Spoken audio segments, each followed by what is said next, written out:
Sean todos muy bienvenidos a este nuevo episodio bonus de nuestra catequesis. En esta ocasión, la oportunidad para desviarnos del ciclo nos la da la proximidad de la fiesta litúrgica de San José. A propósito de la figura del Santo Patriarca, he querido invitar a conversar conmigo a Klaus Droste, que recientemente publicó una nueva edición de un libro muy interesante sobre la figura del Padre. Espero que con su ayuda podamos hoy profundizar un poco más en el legado que nos deja la imagen del casto esposo de María y Padre de Jesús el humano, para la comprensión del sentido de importancia que tiene la figura del Padre en el mundo de hoy.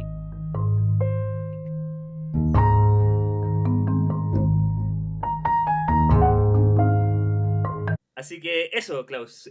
Muy bienvenido. Entonces me corrijo, estás en la San Sebastián, no en la Finisterre, ¿no? Claro. Efectivamente.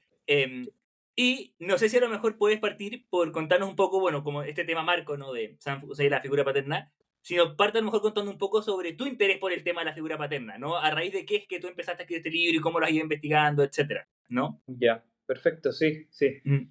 No, el interés, bueno, evidentemente esto conecta vitalmente con la historia de vida de uno y la Mm. importancia que tiene en la vida de uno, en el caso mío, la figura de mi propio papá, po.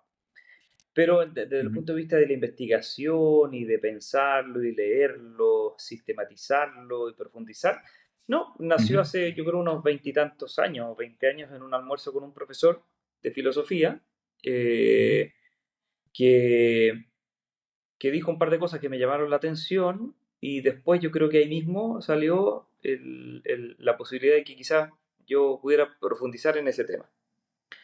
Mm. Y yo tenía que hacer mi tesis doctoral, empezar a sacar el doctorado y no tenía idea tampoco qué tema ver. Y quería que fuera un Mm. tema bien profundo, que me permitiera estudiar bien a fondo algunos autores como San Agustín, Santo Tomás, pero desde un punto de vista bien vital y que Mm. me permitiera abarcar toda la antropología y toda la vida del ser humano como en su conjunto ya. Y entonces el tema de la paternidad me pareció muy sugerente. Mm. Además, en esa época también vino un psiquiatra a Chile, creo que se llama psiquiatra o pediatra francés muy importante, que se llamaba Aldo Nuori, algo así. Mm. Y justo yo había visto una afirmación que él había hecho en el Mercurio, así como que para poder contrarrestar lo omniabarcante de las madres, se necesita para el desarrollo del niño el egoísmo del padre, que El intervenga egoísmo. el egoísmo del padre, que eso es lo Ah, que desafiante era. exige la naturaleza para el desarrollo sano de la psicología del ser humano, y eso me pareció que era justamente una afirmación muy falsa, y que lo que se necesita del padre es justamente lo contrario, lo que echa a perder todo es el egoísmo paterno. Ya. Entonces dije, ya, bueno, voy a dedicarme a hacer un estudio de antropología que pueda Mm. desmontar una afirmación de este Mm. calibre. Y así empecemos, y empecé a leer, a estudiar, Mm. pero más bien con un deseo de estudiar y entender bien el ser humano y la antropología que estudiar la figura del padre, pero se fue dando solo. Mm. Y fue encontrando Pero, muchos mm. textos. Pero imagino que también como desde la premisa como de la situación actual, digamos, te has ido como también funcionando como un tema que tú lo ves como de actualidad, digamos, o de relevancia para las distintas problemáticas que vive la sociedad hoy día, digamos, ¿no? Sí, sí, sí, sí. En ese tiempo no lo veía tan claro, pero después uno lo ve y muchos autores, desde muchos filósofos denuncian el tema o relevan la figura del padre como algo, o sea, la ausencia del padre, Mm. las afirmaciones no sé, por ejemplo, de la fenomenología del espíritu de Hegel respecto del el padre y el siervo, no sé cómo se llama ese apartado con el capítulo cuarto. La dialéctica del amo el amo y el esclavo, algo así, el amo y el Eso, siervo. eso mismo, que inspiró después a Lacan en toda y la muerte del padre de parte de Freud, no sé, todos esos temas uno dice, chuta, este tema, Mm. en los modernos como Feuerbach, Nietzsche, están Mm. súper presentes, súper presentes. Pero eso lo fui descubriendo después. Y el problema contemporáneo, a la luz de la Mm. ausencia del padre, es una cosa súper clara. ¿Y para qué decir en nuestro país? Porque es como Mm. muy patente. ¿Y en qué ves tú como esa figura de padre, digamos así, si podrías como, en pocas palabras quizás explicar, digamos, qué es lo que tú crees que es ese rol peculiar que tiene que cumplir el padre en la figura del desarrollo de una persona, a lo mejor, o Mira, no, es ¿por qué lo que considera tan importante? ¿por qué tan importante? Porque, bueno, todos nosotros somos hijos de alguien. Somos hijos, Mm. nadie apareció así espontáneamente. Y cuando uno se pregunta por su origen, si es que alguien se lo preguntase, aunque yo creo que todo el mundo de alguna manera siempre lo está pensando, como implícitamente, o sea, todo lo que tiene que ver con el amor a uno mismo, la visión de la propia vida, tiene también que ver desde dónde uno viene. Y si uno pensara eso, se daría cuenta que uno viene de dos, Ujú. ¿sí? No viene de uno, viene de dos. Y en esos dos hay uno que no puede faltar y que tiene así como la madre se puede preocupar en principio de la nutrición del cuerpo y de que uno vaya solventando su vida desde el punto de vista biológico, desde los primeros días de vida y meses de vida, es una cosa que le corresponde fundamentalmente a la madre porque a uno lo amamanta, porque a uno le da calor. Desde el punto de vista de la configuración interior del ser humano, el padre, así si tú quieres se me ocurre ahora una especie como de comparación, pero así como la leche materna que uno bebe de su madre le ayuda a ir consolidando orgánicamente su corporeidad, su desarrollo biológico, hay una especie como de leche paterna que Mm. son las palabras del padre, el ejemplo del padre, los gestos del padre, los relatos del padre, que van siendo algo que el niño bebe sin darse cuenta, por así decirlo, pero que le van ayudando a configurarse interiormente, a configurar la vida, a configurar el sentido de la realidad, configurarse uno en relación a por qué vale la pena vivir, un horizonte, le van abriendo un horizonte. Entonces, es súper importante el papá en la configuración, me parece pobre el término, personalidad. Desde el punto de vista psicológico uno dice en la personalidad del hijo. No, mucho más que la personalidad, o sea, toda la configuración interior se necesita tanto de la figura de la madre como la del padre, pero la del padre de un modo muy, muy, muy, muy, muy potente, muy, muy especial, muy singular. O sea, el padre siempre marca en una dirección al hijo. Y como Eh, unas dimensiones más espirituales en ese sentido, las que tú piensas que son las que tienen que ver con la formación que entrega el sí, padre, quizás, sí, sí, contrastando con sí. esa. Sí, claro, claro. Con toda la dimensión que tiene que ver con la razón. Claro. ¿Mm? Y la ¿No? libertad. Mm. Em, y en ese sentido, ¿tú cómo lo conectarías con todo el tema del feminismo, ¿no? Porque últimamente más bien muchas veces se habla más bien de la crisis de la identidad de la mujer, digamos, que es lo que más obviamente parece haber cambiado en las últimas décadas, digamos, ¿no? Que antes había una figura materna que tenía ciertos roles súper fijos, etcétera. Hoy día como que la mujer entraba en una serie de espacios en los cuales antes no tenía tanta participación. Y se habla mucho menos a lo mejor del papel de la figura paterna. Incluso a veces se ve como algo negativo, ¿no? La masculinidad tóxica que se habla mucho hoy día también. Sí, sí. Mira, no sé, este problema es tan antiguo como el hombre histórico. Entonces, Ya. este problema de hoy día es un problema que se arrastra desde el principio. O sea, Mm, al menos lo veo yo, si uno desde el punto de vista de la fe toma los primeros capítulos del Génesis y entiende, o sea, entiende lo que está pasando en ese sentido, que hay un antagonismo muy profundo, una ruptura en lo que es el varón y la mujer y su relación, en donde el feminismo actual o así planteado es más bien una consecuencia de un desarrollo histórico de algo que en realidad nunca ha estado del todo bien. ¿Sí? O sea, ujú. la desfiguración de la figura femenina tiene que ver con una desfiguración de la figura masculina, de todas maneras. Y Ya. el tema del feminismo, claro, es reaccionario a una imagen del ser humano, del hombre masculino, que tampoco es la real. Ujú, Entonces, el problema del feminismo se soluciona, creo yo, ujú, cuando aparece una verdadera figura masculina que ujú, ayuda a que las cosas se vayan poniendo en su lugar y las relaciones del hombre y la mujer, en vez de volverse tóxicas y dominantes, estén ujú, marcadas más bien por la ternura, la admiración, el servicio, el amor. O sea, ujú, el hombre tiene mucho, el feminismo tiene que ver con mucho con una falta de amor verdadero del hombre hacia la mujer y un desprecio muy ujú, profundo.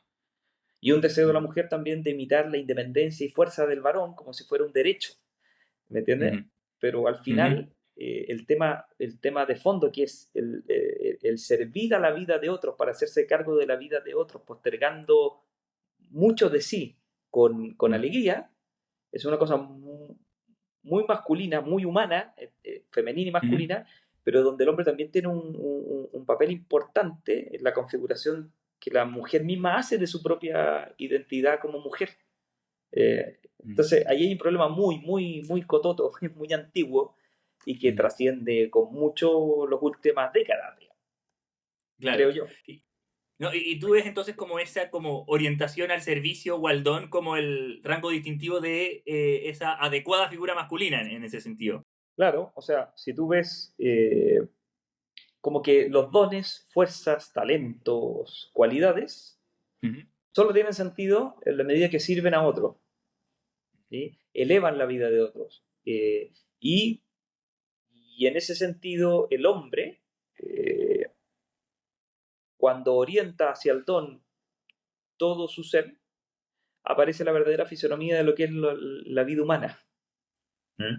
Eh, entonces, si eso se encarnase bien, sería un principio vertebrante de la vida humana, de los seres humanos que van naciendo, que se van desarrollando y marca un eje o un núcleo en el cual se van eh, como atando, que va atando, de la que se van colgando los distintos aspectos de la vida humana, como algo fundante. La figura del hombre en Ujú. la vida de un niño es muy importante en eso, porque que la mujer, que la mamá quede muy ligada a la vida del hijo, es una cosa que ni siquiera la mamá puede desembarazarse de eso, porque en el fondo tiene cordón umbilical, porque lo ha cargado y lo ha gestado 9 meses, o sea, es una cosa que queda vital y orgánicamente muy vinculada. Entonces, la incondicionalidad de la madre, el sacrificio de la madre, la postergación de la madre, una cosa que para un niño es como obvia, ¿me entiendes? Pero el hombre no, el hombre llega un poco más de lejos, en un sentido, te fijas, un poco más de lejos.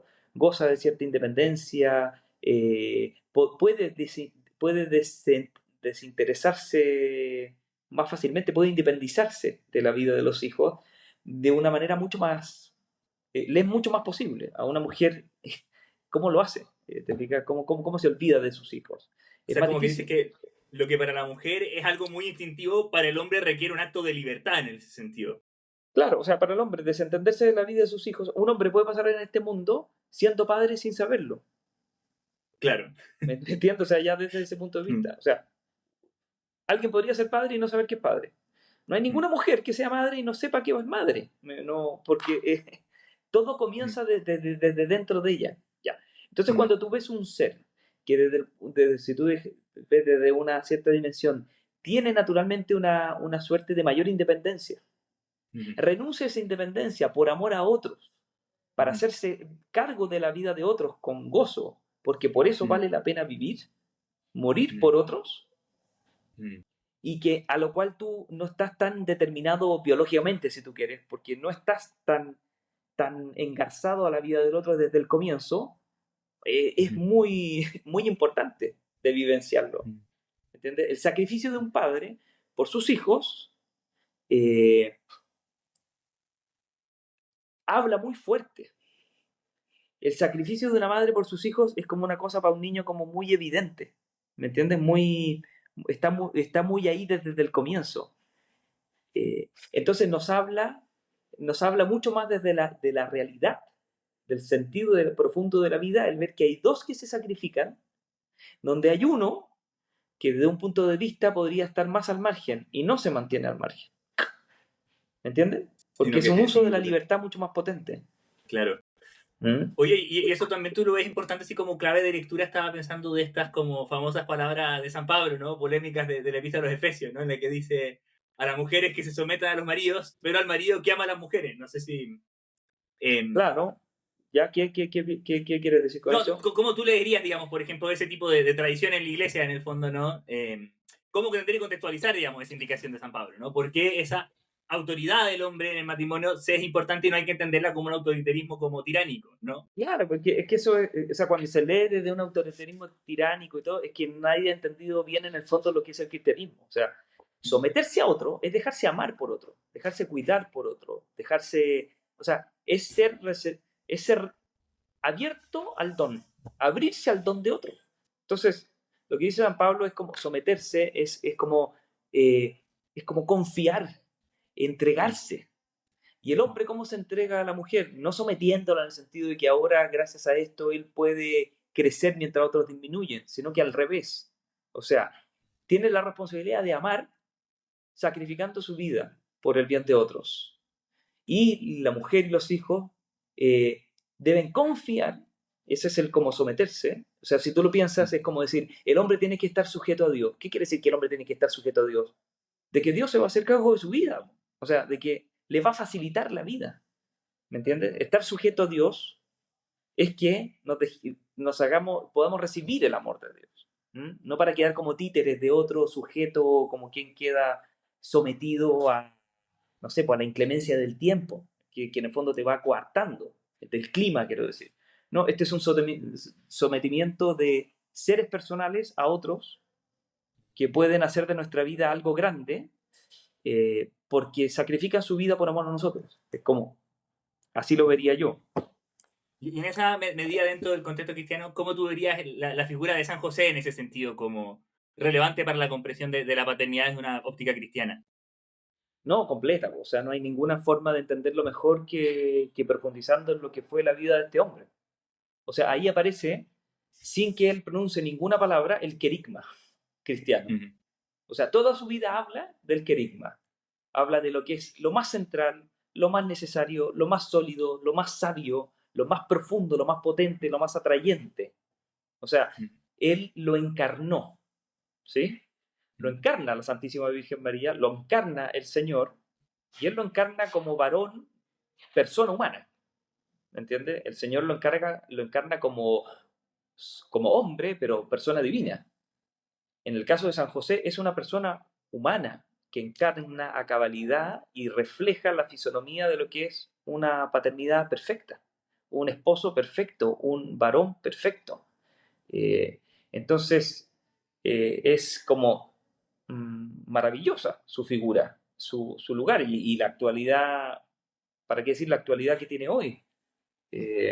Su figura para poder reorientar, reconducir, orientar a quienes quieren vivir bien su vida humana, su vida como trabajador, su vida como marido, su vida como esposo, su vida como amigo, como vecino, como ciudadano. Es extraordinaria.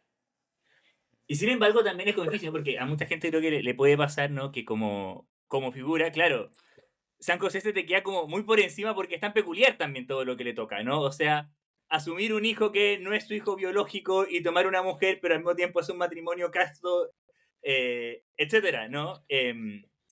Y eso me imagino que también hace que a veces como que cuesta más entender su rol paterno, ¿no? Siendo que no es estrictamente padre que y su rol como esposo, siendo que tampoco, digamos, es un matrimonio como habitual, digamos, ¿no? Sino que es un matrimonio virginal, de hecho, el que tiene San José con la Virgen. Un caso como muy Sí, peculiar.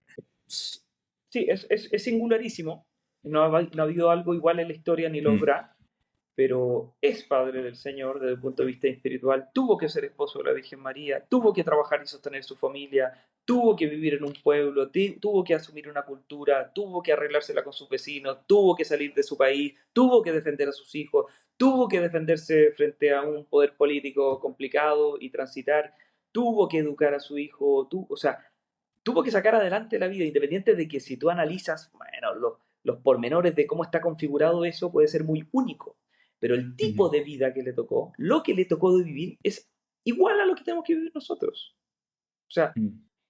tuvo que sacar adelante su familia, tuvo que trabajar, tuvo que pasar angustias gigantes, tuvo que avanzar, tuvo que dar su vida. Y el hecho que sus condiciones fueran tan singulares en el tipo de matrimonio que tenía o el tipo de paternidad que tiene con el Señor, eh, Mm. eso no hizo que fuese distinto su tránsito por el mundo. Ujú. Tuvo que transitar como tenemos que transitar nosotros. Y como Él transita, sin dones extraordinarios, sin gracias, gratuidades espectaculares que llamaran la atención, un hombre común y corriente, común y corriente. Como hombre común y corriente, tiene una vida cercana a todos los hombres comunes y corrientes. Entonces, quien tiene que tener un referente para poder tomar decisiones, San José, es un Mm. referente al alcance de cualquiera que tiene una vida común y corriente. Entonces, tiene una universalidad muy grande. Independiente de que lo que dices tú tiene cosas muy singularísimas, pero no tuvo cosas extraordinarias para poder vivir la vida que vivió. La tuvo que vivir como un ser humano común y corriente, o sea, viviendo de la fe y de la confianza en Dios y del abandono. y de hacerse cargo y de ser valiente y de ir adelante y de sacrificarse y de no perder la alegría y pensando y desvelándose y confiando en Dios y así, o sea, como todos. Mm. Bueno, y es muy interesante, no sé si a lo mejor tienes una impresión sobre eso, ¿no? Sobre esa regularidad que sea tanto en San José como en la Virgen, ¿no? De que al mismo tiempo que San José es la vocación a la paternidad y a la virginidad, ¿no? Y a una paternidad en el orden espiritual, ¿no? En ese sentido también, en el caso de Jesús, digamos, no es padre biológico y sin embargo lo asume como padre, digamos, y no sé si eso te hace reflexionar también a ti sobre el papel también, por ejemplo, de la castidad, por ejemplo, en la figura del padre, ¿no? Sea que se viva en cualquiera de esos dos caminos, ¿no? Dentro de un matrimonio o la virginidad, y el caso de San José es muy especial, es ambas cosas, digamos, ¿no? Sí, sí. Mira, a San José se le dice padre castísimo, ¿sí? Mm, No es casto, es castísimo. Pero esa castidad, la castidad en este sentido no va solo referida a una cosa media afectiva, te fijas que uno puede relacionar al ámbito de la sexualidad, sino que castidad, en sentido más profundo, tiene que ver con estar libre del afán de dominio, que es lo que hablamos al principio. O mm, sea, él amó con amor castísimo. ¿A quién? A su madre y a su hijo. ¿Y qué quiere decir con amor castísimo? Amor libre, un verdadero amor libre. Y un amor que va y cuyo centro es la vida del otro. Donde él vivió completamente descentrado. Y por eso vivió completamente libre. Y amó con amor castísimo. En eso él es un ejemplo, independiente de que haya sido célibe. ¿Me entiendes? O sea, mm, cualquier persona que quiere amar en este mundo vaya a mantener célibe en su vida o vaya a tener vida matrimonial y vaya a engendrar hijos, tiene que ser casto, mm, ¿sí? Porque el casto es el único que en verdad ama, porque es el único que va en la lógica del don de sí por el bien mm, del otro y que su amor al menos está luchando o se encuentra menos contaminado justamente del error del principio donde se perdió la castidad, por así decirlo, y apareció el afán de dominio y que ha mm, echado a perder las cosas durante todo siglo tras siglo, digamos. Porque al final mm, lo que está detrás de todo es la exacerbación del egoísmo con un afán de dominio que no es mm, casto. San José en ese sentido es el ejemplo mm. sin parangón, sin comparación. Oye, y no sé si tienes en mente ideas sobre ese tema, estaba pensando que hablabas también del tema del dominio, sobre cómo piensas tú que se puede ayudar hoy día a formar para la paternidad, ¿no? Desde la juventud y concretamente pienso el tema de formar la masculinidad, digamos, ¿no? Porque hoy día hay todo un tema, digamos, que como justamente se le tiene miedo a lo masculino, más bien se quiere una educación súper como estándar, ¿no? Evitar de no promover a los niños que sean como demasiado masculinos en muchas cosas, ¿no? Y claro, quizás tiene ese lado positivo de no promover esa actitud dominadora, etcétera, pero imagino que también después genera conflicto y eso como desde la psicología también lo has visto, digamos, en la identidad de los cabros, etcétera, ¿no? Sí, sí. ¿Qué pensarías tú sobre ese tema de la correcta formación de la masculinidad? Sí, mira, es que hoy día se habla mucho, pero es que hay problemas muy básicos en nuestras sociedades. O sea, Mm, si no cambiamos los estilos de vida, o sea, mm, partiendo por ahí, todo lo que queramos hacer con masculinidad, feminidad, todo se nos va a enredar, porque el ser humano no es un ser angélico que solamente tiene que, desde el punto de vista espiritual, ir formándose. Es un ser de carne y hueso, que tiene mm, necesidades, que come, que se viste, que se divierte, que busca bienes materiales, que tiene que pensar en mm, su vida, que tiene que aprender a manejar la riqueza o el afán de dinero. O sea, muchos problemas que son anteriores a los temas que tienen que ver con el dominio o el tema como espiritual. ¿Me entiendes? mm, Entonces, por ejemplo, cuando los seres humanos no hemos sido educados desde muy temprano para poder ir dominando y teniendo un cierto dominio mínimo, un mínimo dominio de nuestra afectividad desde el punto de vista de lo que es la templanza, por ejemplo, mm, no tenemos nada que hacer mucho con la paternidad. Entonces, eh, hay que ir ayudando desde muy temprano a que las personas sepan el lugar que tienen, por ejemplo, los bienes externos en su vida y el uso que hay que hacer de ellos. Por ejemplo, fomentando la suficiencia, que es que uno aprenda a estar contento con lo que tiene si lo que tiene es suficiente, y la simplicidad, es decir, que no se acostumbre a tener gustos demasiado sofisticados para las cosas. Nosotros en eso estamos bien débiles, creo yo, ¿ah? En ese la tipo de sociedad del cosas. consumo. Es que para qué decir, y eso se transforma Claro. después en los estilos de vestirse, en lo que uno está buscando, en el modo de Mm, divertirse, cuáles son los juegos, y todo eso va marcando la interacción que vamos teniendo con otros, la configuración que se nos hace de qué es un hombre maduro, serio, qué es una mujer madura, seria, se nos empieza a enredar todo. Entonces, ujú, yo diría que los estilos de vida tienen que ser estilos mucho más humanos, mucho ujú, más con otro ritmo, con otro cronos, con otro mm, el tema de formar para la paternidad tiene que ver con cuál es el ritmo de la vida. ujú, Te fijas, toda la vida de los seres humanos van teniendo un ritmo. ¿Cuál es el ritmo? mm. Nosotros vamos al ritmo de las tecnologías, vamos al ritmo del internet, vamos al ritmo de las noticias, de la novedad, o vamos al ritmo de la naturaleza.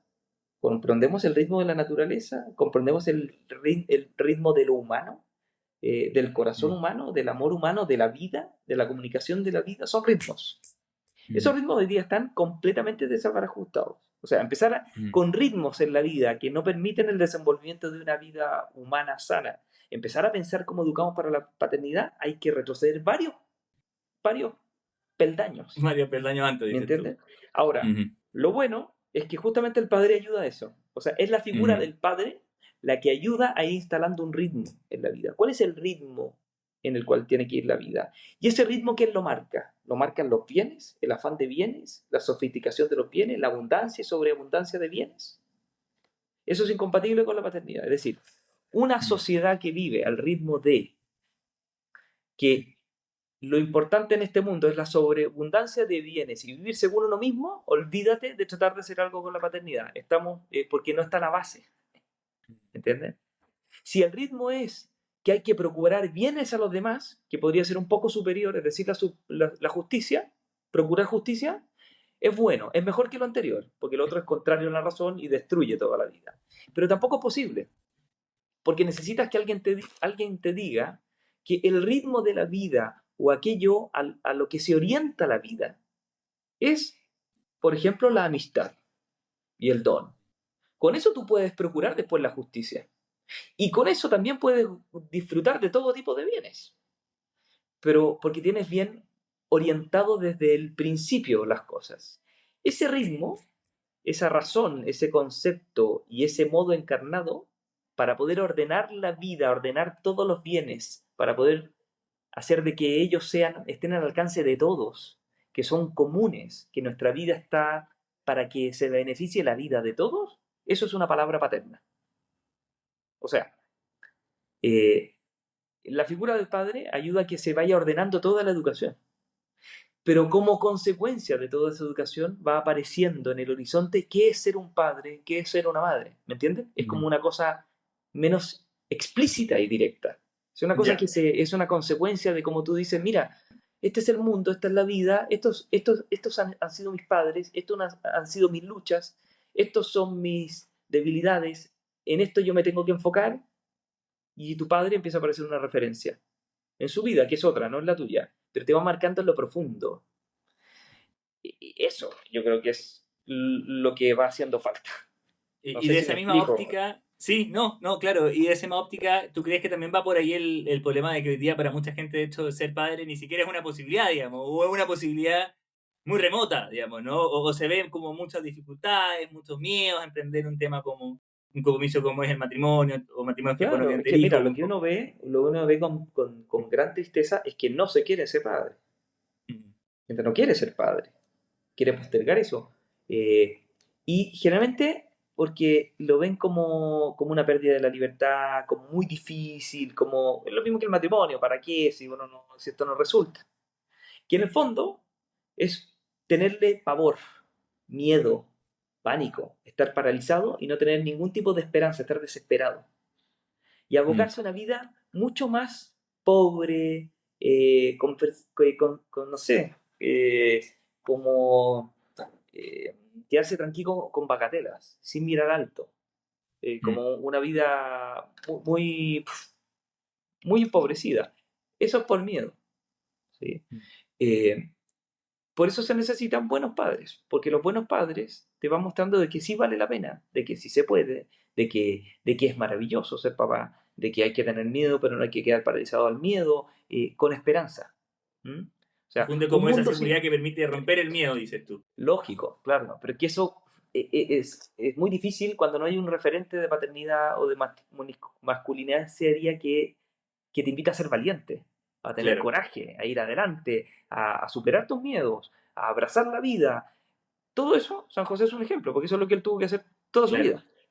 Y de esa perspectiva también, ¿qué papel tú dirías como la vida interior a la paternidad de Dios en ese sentido? ¿No? Y el sentido como de filiación divina de que tengo un padre también en el que yo puedo confiar, ya. Claro. Bueno, cuando las cosas humanas están tan debilitadas en su base y están tan enredadas y ya no va quedando mucha esperanza desde el punto de vista humano, ¿sí? Y dice, humanamente, ¿qué vamos a hacer? Bueno, ahí el cristianismo cobra una actualidad gigantesca, porque te va abriendo una posibilidad más allá de todas tus carencias y de todas las tragedias y de todos los malos ejemplos y de todo lo que te dice que tienes que ir en otro sentido, porque el cristianismo renueva todo, te reivindica todo, digamos, de alguna, lo restaura todo. Entonces, el cristianismo, cuando alguien hace la experiencia de una vida cristiana, puede ir renovando su vida y abriéndose a un horizonte que quizás desde el punto de vista humano lo tenía bloqueado, estaba vedado, no era posible. Bueno, porque está la gracia de Dios también, te fijas. Claro. Entonces, la vida cristiana resulta atrayente justamente a todos los que ven que no pueden, que tienen miedo, que hay algo que alcanzar, pero uno ve que no le da. Bueno, y cuando eso pasa, se junta la pequeñez humana y la fuerza de Dios. ¿Y qué tenemos ahí? Un San José, una Virgen María, una iglesia, o el triunfo de los pequeños. Entonces, el cristianismo ahí y la figura de San José se juntan. Claro. Y revitalizan una vida que languidece.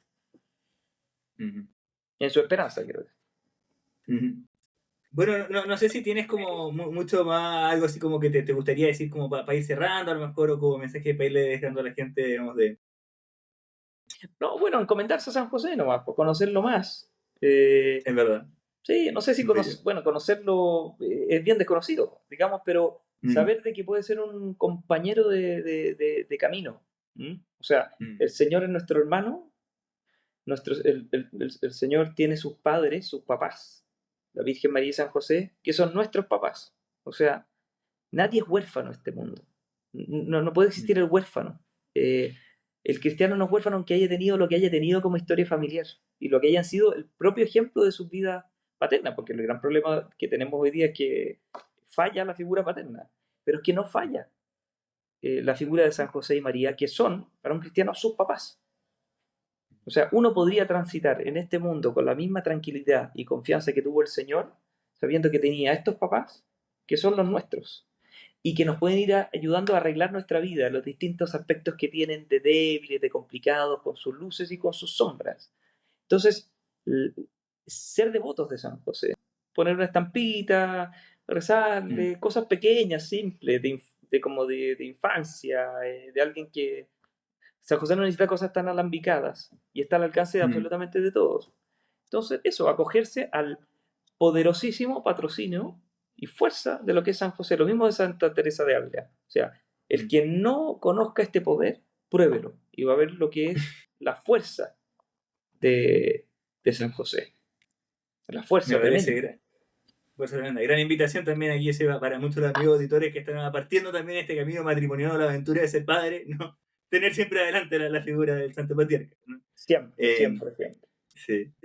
Oye, bueno, muchísimas gracias, Klaus. Ha sido súper interesante. Así que gracias por el tiempo. Que estés muy bien ahí. Ya, cuídate mucho. Nos vemos. Adiós. Chao.